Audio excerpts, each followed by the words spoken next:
from looking at Instagram and looking at everyone that was doing these incredible things, I was like, once we do all that, that's it. Worked the hardest I think I've ever worked in my life. And it was great.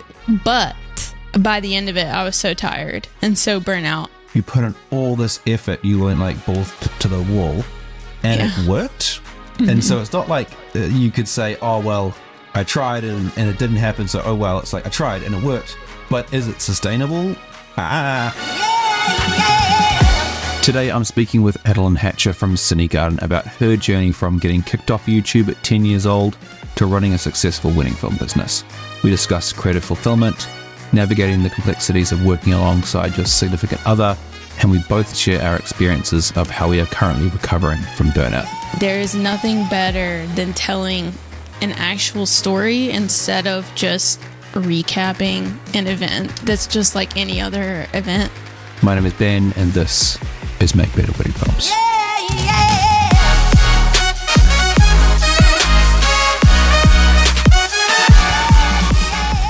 We had this camera that we had gotten from American Girl. Like, they would send out a catalog at like Christmas time. We had this little it was a little blue camera, and my sister had it first, and she gave it to me when she got like an actual digital camera. And I started making videos with that camera and like learning how to edit with the little software that it came with. And it was just this thing that like stuck with me, and I had made a YouTube channel. I ended up getting banned from YouTube when I was like 10 because you have to be 13, and they Amazing. I guess figured out. I mean, I obviously did not look 13, so they banned me one day. I like tried to log in, and it was like, your account has been deactivated because you violated terms of service. So I was oh my God, that's so good. And so I literally like, probably not even a year later, I made another channel, and I was like, yeah, I just turned 13. I just had a birthday. Oh my God. So I good. made a channel. It was called Addie is Cool 13. just to really sell the illusion. Just to really make sure they knew. Yeah. Yeah. Like, I was covering all of my bases. And so started that channel and stuck with it all the way through high school. And eventually kids at school found out about my videos and started pulling them up on the projector in the classrooms. And I was like, I'm done with this, deleting my channel, done. And at that point, my channel had like 10,000 subscribers. And back then, that was a lot. Yeah. And I still regret that. I'm like, dude, I could be living in LA right now, like rich. Like, I could be this Could have been a YouTuber. hashtag influencer. And it's been just you and Mr. Beast just like chilling at the top of YouTube. Exactly. So the regrets we have. Gosh, now I'm just a wedding videographer. Are you kidding me? Just a wedding videographer. I think what's clear from Adellenne's origin story into the world of video making is that she's always had not only an innate desire to create through video, but a natural tendency to be playful with it. And this is going to come up again later in our interview. But for now, let's hear how Adalenne transitioned from a legal underage YouTuber into the world of wedding filmmaking. It was the end of my freshman year of college that a local wedding videographer here, she like through the grapevine, like knew me through someone else, and she knew that I made videos. And so she texted me one day and she was like, hey, I'm looking for a second shooter for weddings this season. Would you want to do that with me? And I was like, yeah, like, and this was, back then wedding videos, that was kind of a new thing. This was 2015. I want to say she was like one of maybe two videographers that I knew of, wedding videographers in our area. Like, I did not know of anybody else. And at the time I had the T2i? T1 to T2. Yeah. I had a 50 millimeter prime, and I had a like 70 to 200. That was all that I had. I made a like Facebook page, and I made a business name. And do you want to know what it is? Super cringe. Go on, hit me. Forever Moments Videography. Just selling the vision. Yeah. And so made a Facebook page, and then I texted a whole bunch of people that I knew were getting married. There was a girl that I graduated with that was getting married. And I was like, yo, do you need a wedding videographer? And she actually already had one booked. and she like ran it by them and asked if I could just come because I was like trying to learn. And I guess they said yes, but I feel like it probably was really annoying. But I showed up. Before the wedding, I ordered a monopod and a little Zoom like audio recorder. And a little like cheap lav mic that I could plug into it. And that's all I had for the first wedding. And she paid me $150. And I came home from that wedding. I edited that film in one night. I stayed up all night and I edited it. I delivered it the next day. I was so excited about it. She loved it, shared it, and then it just went from there. And so Rob comes into the picture right after this. So I meet him right before I shoot that first wedding. I meet him for the first time. And then like 3 months later, we started dating, and I had booked another wedding at that point. And I was like, hey, would you want to second shoot this with me? And he was like, I know nothing about this, but I guess. And so took him with me, and yeah, like the rest is history. It just kind of happened naturally on its own. So yeah, started in 2015 and here we are. And so Rob was like, no camera experience, like not into photography or anything, just like, he said that he had an interest, but he didn't know anything about it. And I like, it's not like I had a lot to teach him. I wasn't shooting it on manual camera settings. I knew absolutely nothing from like a technical standpoint. So it really was like just born from like a passion. And then we kind of learned together as we went. And it's a good thing that we stayed together because we like built a business together. So it's a good thing that we ended up getting married.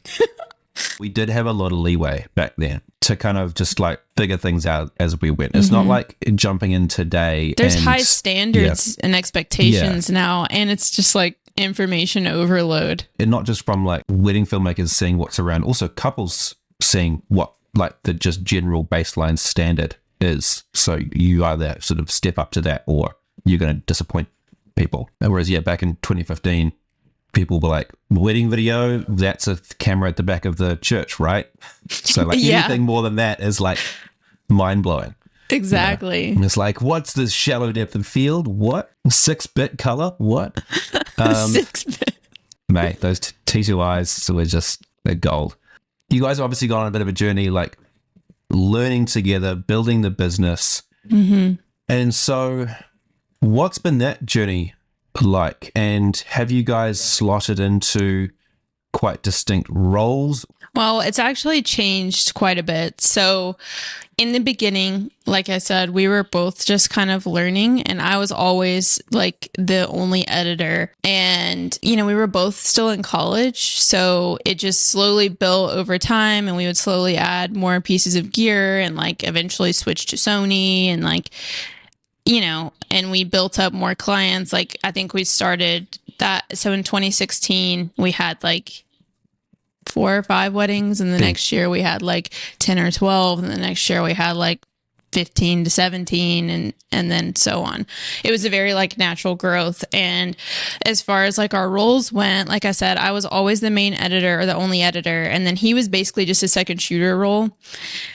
And then eventually, like there have been a few times now where like he's been in a lead shooter position and I haven't been able to be there, or vice versa. And so I went full time in 2021, and he came on full time with me in basically the very beginning of 2022. So that was like pretty dang recent. And that's when our roles really started to like shift a lot because he was on full time with me. And so I was starting to teach him a ton of editing and kind of pass some projects to him, or allow him to kind of do like the beginning parts of projects. So like culling and finding music and like syncing up all of the audio and helping me kind of piece down like the narrative, and then he would kind of pass it on to me and I would finish. So throughout 2022 and this year, we kind of navigated what it looked like for both of us to be full time. And I feel like our roles were constantly kind of changing. And we were just kind of figuring out what worked best for us. And then, to be quite transparent with you, 2023 was like, this year has been like the weirdest year that we've ever had in our business. Like, cause we absolutely like thrived in 2022. And then 2023, it was like, it's still been a really like solid year, but not quite solid enough for it to make sense for us to both be full time. And so we reached a point in the summer where we were like, we were just under too much stress all the time, like financially, for it to make sense to keep going. And he was a teacher before, so he decided to go back to teaching this year. So he started in the fall. And so it's kind of been a like reverse engineering again. And so now I'm kind of carrying the weight of pretty much everything except for like so we also added photography, so that's another development. And so he's lead shot.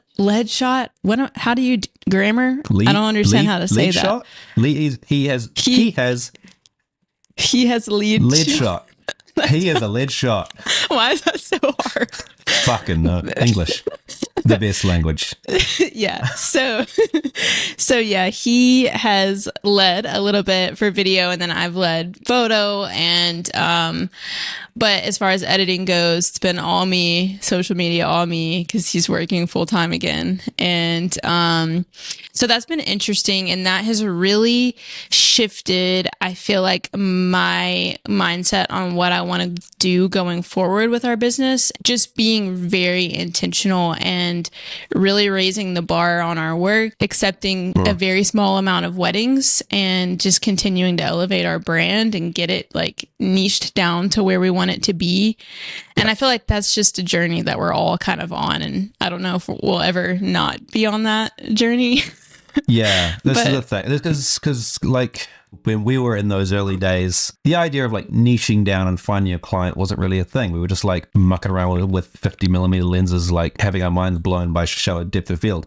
Whereas now it's like, what's the product you're making, and who are you speaking to, and what's your work saying, all this kind of stuff. It's intense.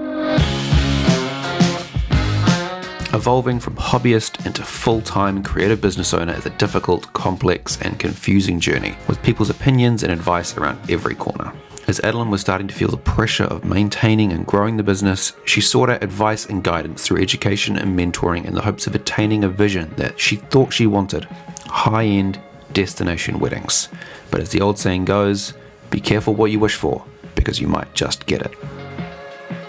Up until that point, I really feel like we were just like floating with our business. Like we were just letting growth happen very naturally, and I wasn't diving into any education. To be honest with you, I just didn't even know that like wedding education existed until then. And so I wasn't pursuing any sort of like just trying to elevate our brand, or like trying to get better at like technical skills or like communication skills with clients. I just didn't, or advertising or anything. Like I just didn't know about anything. I was just letting word of mouth kind of carry our business. And so when I went full time, I was like, all right, I'm ready to like really make our business thrive, and like I want our work to be incredible. And so that's when I started discovering all of this like education that was out there, and like discovered that there was a whole community of wedding videographers, you know,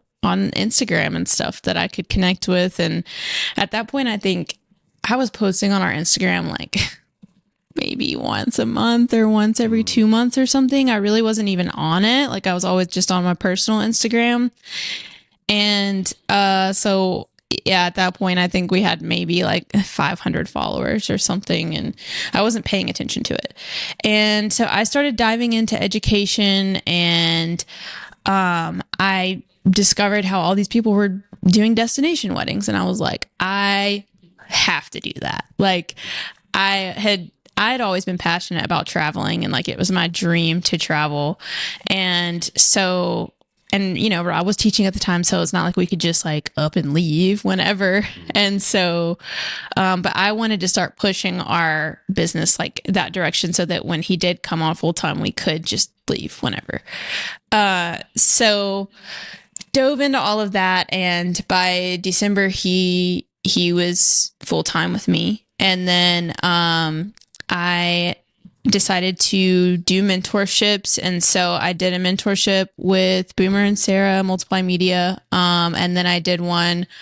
So I don't know if you remember this, but Cody or Stanton, he had like done like a Patreon program for mentorships. So we did that with him for a few months. And he really helped us like push into destination weddings and taught us a whole lot. And so we did a whole like brand refresh. We completely redid our website. We switched over from Squarespace to Showit and did the whole dang thing. Started posting reels consistently. I feel like we just followed like the formula. And the 10-step process on how to be a wedding videographer in 2022.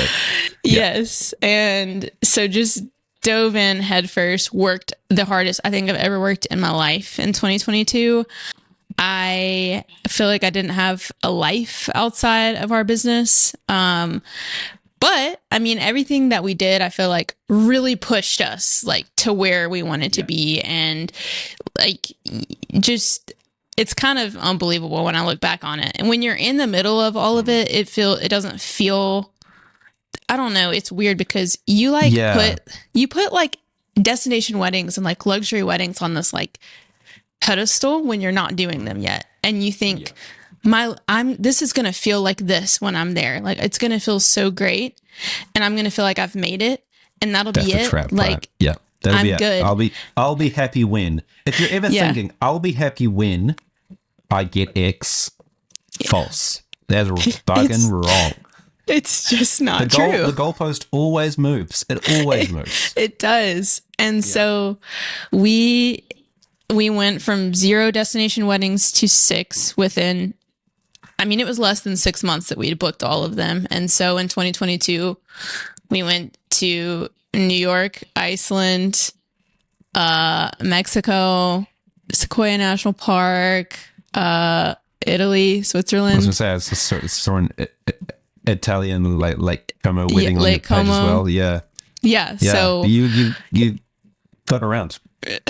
Yeah, it's kind of insane. I really don't even understand how it all happened. But I thought from looking at Instagram and looking at everyone that was doing these incredible things, I was like, once we do all that, I mean, that's it. And it was great, like made amazing memories and amazing films. And I feel like we have grown so much because of all of it.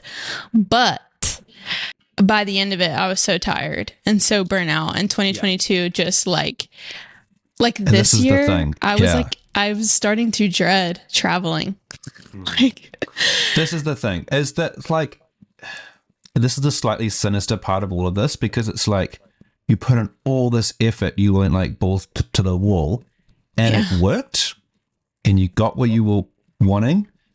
And so it's not like you could say, oh, well, I tried and it didn't happen. So, oh, well, it's like I tried and it worked.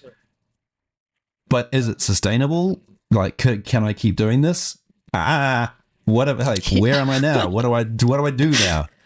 Right. You know, you got to keep the train moving. So it's this tricky thing of like, these sort of roadmaps are sort of laid out for people, and it's like, yes, they technically work. Like, look at you, you did the thing. You grew the brand. You got the weddings. You like the Instagram account grew, and all these things happened that were what you were wanting. But then you're left in this situation of having to then carry that on. What's your perspective now, moving forward into 2024, in terms of learning from that kind of like hypergrowth? I think the biggest thing that I learned, so aside from really diving into like the destination weddings and like leveling up our brand and being present on social media and all the like things that we're supposed to do, in 2022, I feel like we also discovered like who we want to serve and who we really felt like we were just fulfilled by serving them. And it didn't really matter if we were in Lake Como. Like it just mattered who it was that we were working with, and the fact that they valued their own story and they really wanted it to be told in like a vulnerable and honest way.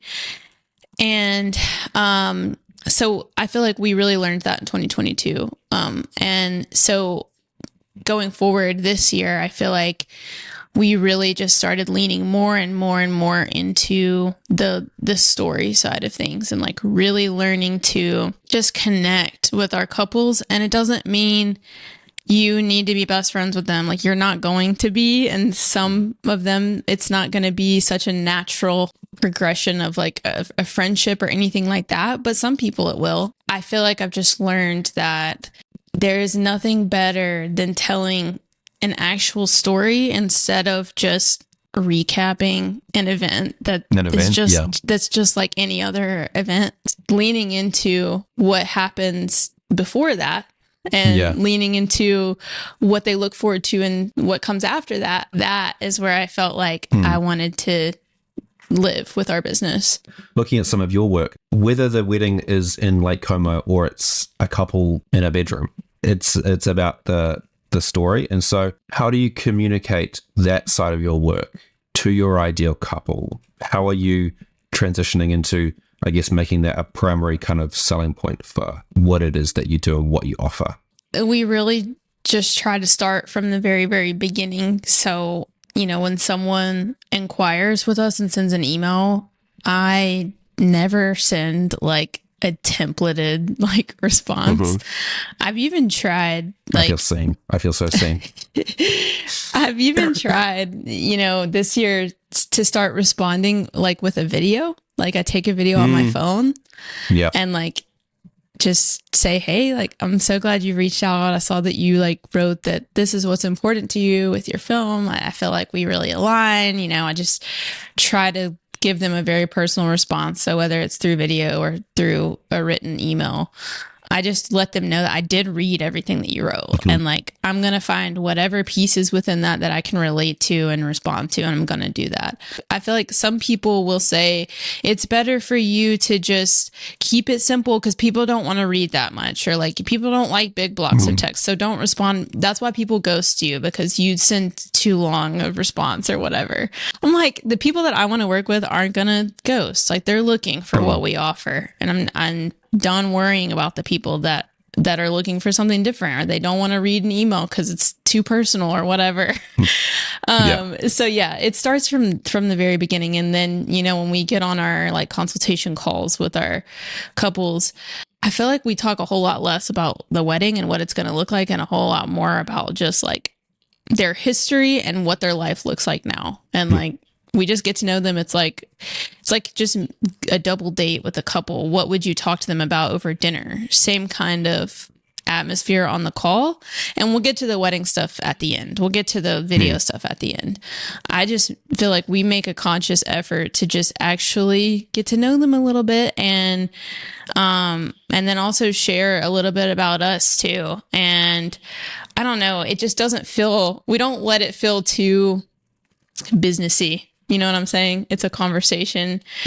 And I think we also just are pretty vulnerable about what it is that is important to us with making films, and we try to be as transparent as possible about the fact that like we want to work with couples that want the full story told. So if you don't feel comfortable with that, then we might not be the best fit. For you, is it quite intuitive in terms of just like, you're just naturally going to try and get to know them and then let things kind of like sort of spark your brain naturally? Or have you got specific things you're kind of hunting out for? I'd say it's a mix of both. I always hope and pray that the couple is going to be the kind that they want to conversate and like they feel comfortable enough to, because I do want the conversation to kind of like happen and flow naturally. But of course we have, some sort of a bullet point like that we go through. It's like, your tell us safeties, how and you then guys yeah. met, and like tell us about when you got engaged, and we'll ask them about like their personality types. Like, is one of you an introvert? Is one of you an extrovert? Like, tell us about that. Do you guys have pets? I don't know. You know, we have like Are our you a questions that we Scorpio? ask Yeah. every time. But it's always the best when a call ends up being, instead of like 20 minutes, being like over an hour. We get off of it and we're like, oh my gosh, like that was just so easy. And it just felt like Yeah. we were just hanging out. And that's when we know it's our ideal couple.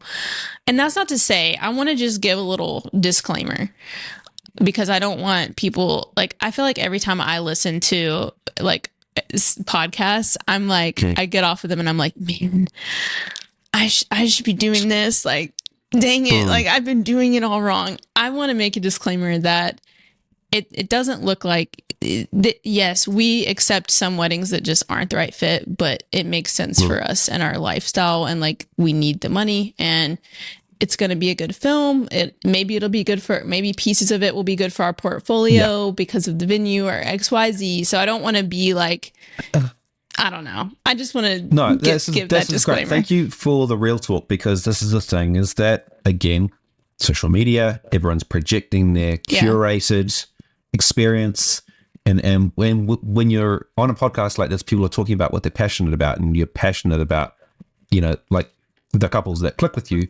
But of course, we all book the couples that we don't really click with, and we show up, we shoot their day, they love their film, it doesn't end up on our Instagram. And it is what it is. And it just goes, that just goes into the mix of keeping the wheels turning and keeping the business running. Right. I think also there's always a potential of someone to like surprise you too, because I feel like that's happened so many times where we're like, I don't know about them. Like, this wedding day is going to be kind of interesting. Might not be our fave. And then they end up being awesome. And it's one of the best films. So you just never know. Yeah, you got to be open to everything. Absolutely. But then, yeah, absolutely not expecting that every single wedding is going to be this like fairy tale experience of like unbridled creativity and connecting with, it just like, babe, chill. Like, some weddings are going to be great, some weddings are going to be average. It's okay. We're all going to survive. I think hearing Adelenne's journey of discovery into what authentically serves her as a filmmaker is fascinating and always valuable for other creatives to hear. We're bombarded every single day with visions of success to strive for, and sometimes you have to try something before realizing that that's someone else's vision and not yours. We had a couple who, on their consultation call, I decided to like throw out a question that I had never asked before on a call. It was kind of like putting them on the spot. So I wouldn't do it with everyone. I feel like you have to kind of feel out like who they are. But I asked if there had been anything like a significant hardship or anything that they had like gone through while they had been together that has like made a significant impact. And the girl talked about how her brother had passed away like that past year. She got a little bit choked up while she was on the call with us talking about it. I was like, okay, well, I need to handle this very delicately, obviously. Like, this is sensitive. And so I was like, okay, well, be 100% honest with me. Is this something that you would want to be highlighted or mentioned in your film? Are you doing anything to like honor him on your wedding day? How much of this do you want to be present in your film? Do you want any of it? Like, because it is, it's very sensitive. And she was like, actually, I really would like him to be mentioned. We are going to do some things to honor him on the day. I think that would be really awesome for him to be like incorporated. And so I stuck with that, and I ran with it. So when we did their story session, I, kind of asked that same question, or I prompted them to kind of talk about that situation. And so of course we got like some, like a tender moment there, and then was able to tie all of that in, with what we captured on wedding day, the things that they did to honor him. And so I don't know, you have to just always keep your eyes and ears like open for those like little things. And you don't always have to ask such a direct question, but maybe don't be afraid to, because you might discover something like that is like super important to the couple, but they like, not every couple's going to think to bring anything up like that when they're talking about their like wedding, you know? Yeah. So does that answer your question? It does. It does. Okay. It does. And where I want to kind of transition to now is like all this kind of extra like mental load and effort to like really dive deep with couples and all this kind of stuff that could be seen as like not unpaid work, but like just we could get away with, you know, having our processes and our rhythms, and we show up, we shoot the day and stuff. So what for you do you find is, I guess, the benefit or the why for going that extra mile, and especially in terms of like telling these couples stories?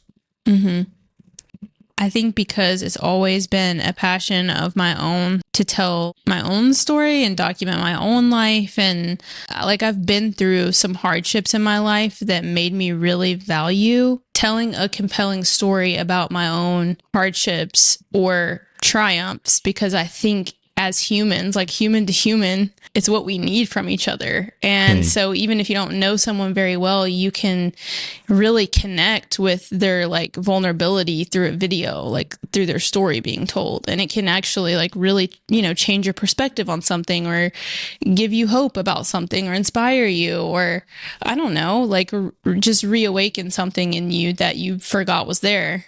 I don't know, that's really deep, but I think that's the main thing. It's just at my core, it's like what I feel like is so important to me, and I want that for other people. And of course, from a like more of a practical standpoint, like I just feel like when it comes to doing my job, I mean, I always knew that I didn't want to be doing like a routine job. And I think that if I settled into like templated wedding videos that are all the same, and I had a system, and if I went that route, I think I would feel pretty empty.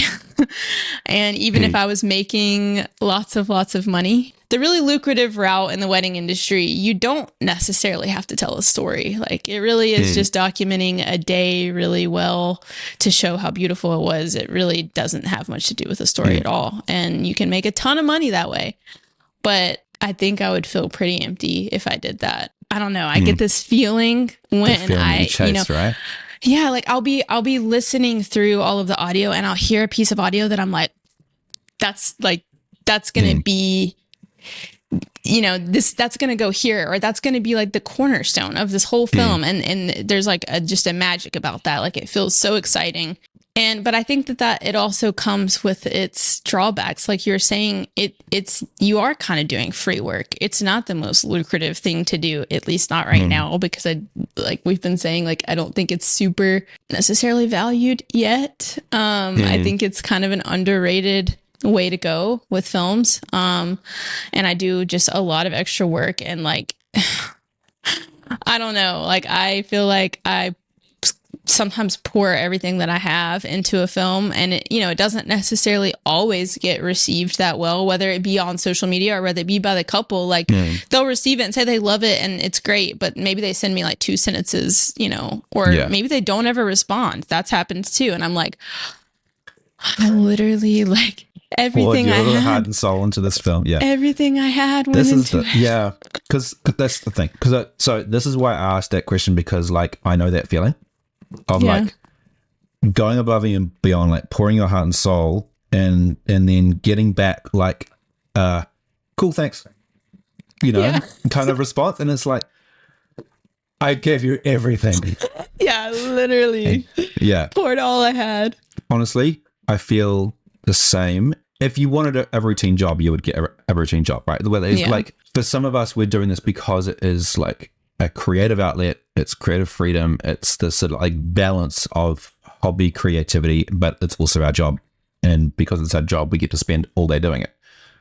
And you kind of like run this tightrope of like balancing those two things. Because if you play too much into the creativity, you do like end up doing a lot of kind of like work for free. But then if you just splay too far towards the capitalist side of things, you lose your soul. This is the game we play. But then, because there is this whole kind of like, and I've had it before, where you look at online and there's the whole toxic online comparison thing of you see people making squillions with, you know, beautiful but easy work, and it's like, oh, I wish I was doing that some days. And so do you ever kind of like battle with that kind of comparison culture, I guess, and how that feeds into how you see yourself as a creative and creative business owner? Of course. All the time. Well, yeah. I feel like of course I just kind of go in and out. Like I have a few months where I feel like I feel like I'm being very true to who I am with our business and with our work, and I feel so good and like fulfilled. And then there's other times where I'm spending way too much time looking at what everyone else is doing and listening to what everyone else is doing and thinking like, man, like maybe I should be doing that, or like, why do I not have that? Why? I just don't understand. Is success charging more? Is success working with these types of clients? Like, is that what success is? Because I feel like many times and I just feel like lately, I don't know what it is. Maybe it's just maybe it's always been a thing, but I feel like when I first went full time, it was like destination weddings, that's success, and everybody wanted that. And I think a lot of people still want that, but it felt like that was the thing that everybody was like driving towards. And I feel like lately it has been luxury and ultra luxury. Like that's where you should be. Like and I'm not saying that there's anything wrong with that. I'm saying that is my, like, I think that's my current like struggle with like, where do I want my business to be? Because of course I want to feel valued and I want to charge more because I do put so much work into it. But is charging more, there's always going to be more, I feel like. And so I do have that internal battle of like, is that going to make me happier if I'm charging what whoever else is charging? Like, is that going to make me feel better or more successful? I don't know. Yeah, because there are these kind of like ideals and carrots that get dangled around the kind of bubble that is wedding videographers on Instagram, right? Because like a few years ago, destination weddings were the hot thing, and now it seems like this kind of like ultra luxury high-end market is kind of the next carrot that's getting dangled in front of everyone's face. It is hard to kind of like see the wood for the trees and be clear on like, what is it that I actually want to be going after, and do I want to be going after that? Do I want to be going after this? Why? But being in that bubble of around other wedding videographers and what they have to say and their opinions and stuff can get really confusing and tiring and draining. So is there things that you seek out outside of the wedding industry to kind of like fill your creative cup and like give you clarity on like how you want to be creative video maker? Yeah. I mean, it always goes on the back burner, me doing anything outside of weddings, but so whenever Rob went back full time and I was back at home by myself, just working all the time, having a lot more time to just think on my own, I started to realize like, man, I really need to like dive back into just creating, like just for the sake of creating. So I have started trying to make videos for my YouTube channel again, like just sort of like short personal films. So they're kind of like cinematic, like I call them cinematic journal entries because that's basically what they are. I write in my journal and then I storyboard off of what I've written in my journal and then create something. And I think that that's been so awesome and fulfilling. So yeah, that's like, I don't know. It's kind of weird that my like other thing that I do is still video. Like, I think that can be a struggle on its own too, because it's like, I don't know. It's like I'm still sitting at the same desk doing like the same action. No, but it gets you out of the bubble. Anything that gets you out of the bubble, I think, is good, because like it is so easy to drop that. I mean, anyone who follows the podcast somewhat recently will be aware that I have been non-existent for several months now because of that very issue of getting burnt out and the kind of one creative outlet, which for me was the podcast, was the first thing to go, because you're like, oh, well, that doesn't have value. Yeah. monetary value. So we're going to park that for a while and focus on the thing that's, like our job. I think the other thing too that's been huge is like finding community like within the industry, and I don't mean like on Instagram, because I never really had that. And just this year, like I decided that I was going to like really make a conscious effort to like meet some other people in the area and like spend time with them and like co-work with them and stuff like that. So I've actually like had some co-working days at my house, and that, man, like being like surrounded by other people that just like get it and just having conversations and spending time together and seeing what they're working on and being just, I don't know, being able to encourage each other. And that's been so huge and something that I think was seriously missing from my life. But I was so intimidated to like do that. Like I started a little group message on Instagram for people that were local, and went to a networking event, and I remember being like, not the networking event. I'm so anxious. But we like met for drinks beforehand, and it was so good, and it just like opened this door of like community that I felt like was, I mean, that's so important for us. And I like Instagram is great, but it's not the same. It's not the same. It's not the same. And that's why I love the podcast as a medium, because it's like, it's an excuse for me, language. It's an excuse for me to actually have conversations with people, because, like being down the end of the world in New Zealand, I would never get to talk to someone like you. But here we are having a lovely conversation for an hour, which is great. Agreed. We all agree.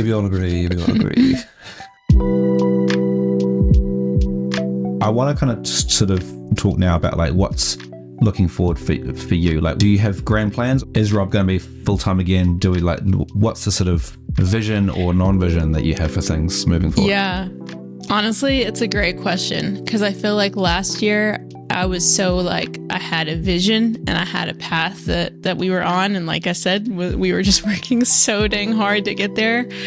And this year, like, it was just a weird year. But what I will say is everything that we shot this year, like, I'm like so excited about my backlog, which is weird to say, but I'm very excited about these films. And I feel like they are really going to help me just continue to like niche down into just being a very intentional storyteller. Gosh, that's so like, sounds very cringy, but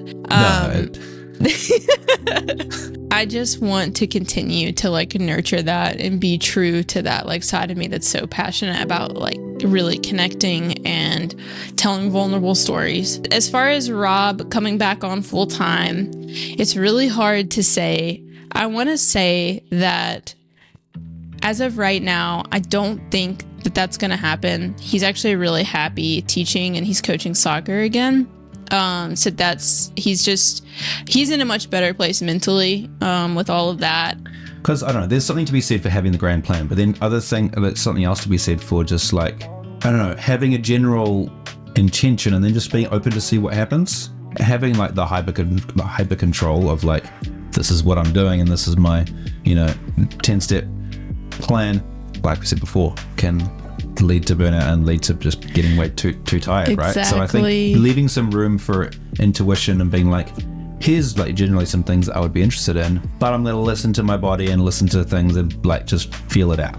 We're just going to feel it out. Absolutely. Yeah. I think I just definitely needed to like step back and like just listen. I'm sure you've heard about The Artist's Way. Have you heard about that book? Yes. I feel like everybody. Yeah, I am actually halfway through it. That's what kind of led me into like getting back into my YouTube channel and like trying to create stuff that was like just for me. I think if I could go back, I would tell myself to lean into openness and vulnerability and like story sooner, because like I told you before, not only were we just like floating, we were just showing up on wedding day, having just emailed this couple, just being so awkward, like so afraid to talk to people and to get in the way. And like, yeah, I think I would just tell myself what you are doing has value, and probably more value than what your client even realizes. I feel like it's something that, I don't know, people who got into it in the last few years just kind of get. But I feel people have been doing this for a long time, especially in those early days. It's like we all went through that gauntlet of just feeling so small and like so scared to put one toe out of line, and like the photographer was this big thing and you just kind of stood there with your camera but being a creep. We just kind of over a long time sort of unlearnt a lot of those things. So And we're all humans, like Yeah. we all feel the same things, and yeah, we get there, we learn. It takes a while. it takes our whole lives. It takes our whole lives. It takes our whole fucking lives. Thank you everyone for listening, and to Adalenne for joining me on the show today to share her story. You can follow Cine Garden on Instagram with the link down below, and if you liked any of the music in today's episode, then you can find links to all the tracks available to license on Musicbed in the description as well. Finally, thank you all for your continued support of the show. It's nice to be back, and I'll see you all in the next one.